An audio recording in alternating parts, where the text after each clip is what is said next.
क्या कोई ऐसा मंत्र है जिससे हमारी सारी इच्छाएं पूरी हो जाएं?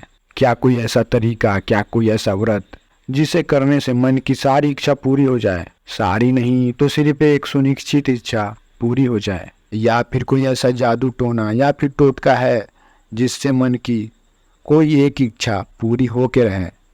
तो इस वीडियो में आपको इस सवाल का जवाब अंत तक जरूर मिल जाएगा। अगर आप कोई काम जरूरी कर रहे हैं तो पहले उसे कर लें, फिर इस वीडियो को देखें, क्योंकि आधा अधूरा वीडियो से आपको इस सवाल का जवाब नहीं मिल पाएगा।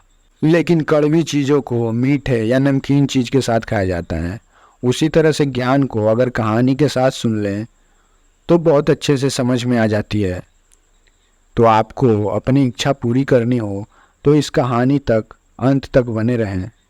जितनी गहराई से आप इस कहानी में डूबेंगे, आपको उसका जवाब उतने बेहतरीन तरीके से मिलेगा। कहानी की शुरुआत भारत के पुरुषोत्तम भगवान श्री राम से शुरू होती है।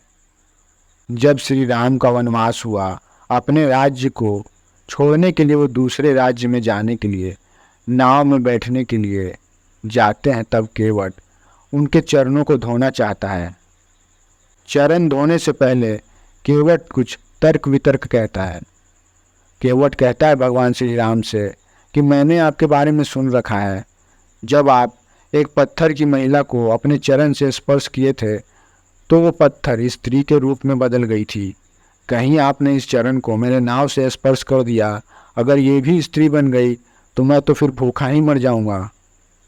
इतना सुनना था कि लक्ष्मण तो आग बबूला हो गया। वो अपना तलवार तीर संभालने लगा। भगवान राम ने उसकी ओर देखते हुए मुस्कुराया और पूर्व जन्म की बात कहने लगे। जब मैं अपने स्थित स्वरूप में विश्राम कर रहा था, तब एक कछुआ मेरे चरण को स्पर्श करने की इच्छा लेकर हर बार मेरे करीब आता था, लेकिन शेषनाग तुम हमेशा उसे भगा दिया करते थे। पहली बार में तो तुमने उसे फुफकार के भगा दिया।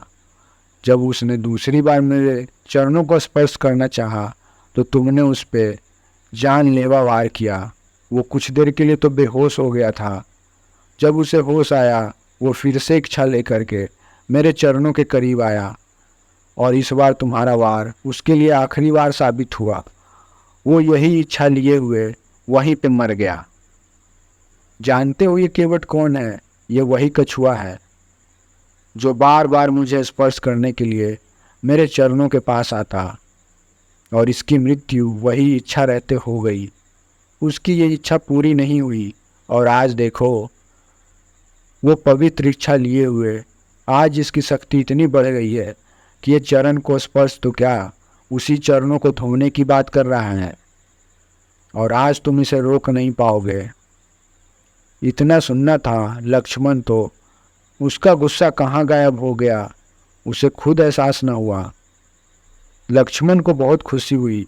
उसने हैरानी से पूछा, ये केवट सच में वही कछुआ है जिसकी मैंने जान ले ली थी आपकी सेवा में? भगवान श्री राम ने कहा, जी ये वही कछुआ है। जब भी हमारे मन में कोई सात्विक इच्छा होती है तो उसे पूरी होने से कोई भी नहीं रोक सकता। मैं खुद भी नहीं रोक सकता हूँ। पवित्र इच्छा को पूरी होना ही पड़ता है, भले ही अनेक जन्म लग जाए, लेकिन वो इच्छा तुम्हारी पूरी अवश्य होगी। तो दोस्तों, आप लोग ऐसे मंत्र के तलाश में थे ना, जिस मंत्र को जान करके हमारी हर इच्छा पूरी हो जाए? तो हर इच्छा तो पूरी नहीं होनी चाहिए।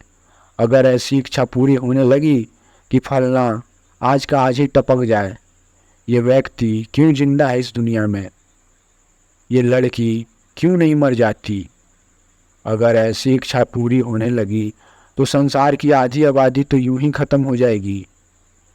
आजकल के लोग तो सभी को पता है अपने दुख से कम दुखी हैं, दूसरों के सुखी से ज़्यादा दुखी हैं। ये सड़ा हुआ डायलॉग आपने बहुत बार सुन चुका होगा, लेकिन मैंने आज यूज कर लिया। तो इसीलिए हम लोगों को हमेशा ऐसी इच्छा रखनी चाहिए जिससे लोगों का हित हो, अपना मन पवित्र हो। हम लोग केवल स्वार्थ से भरे ही इच्छा रखते हैं और उसके लिए कोई कर्म भी नहीं करते, तो भला इच्छा पूरी कैसे होगी?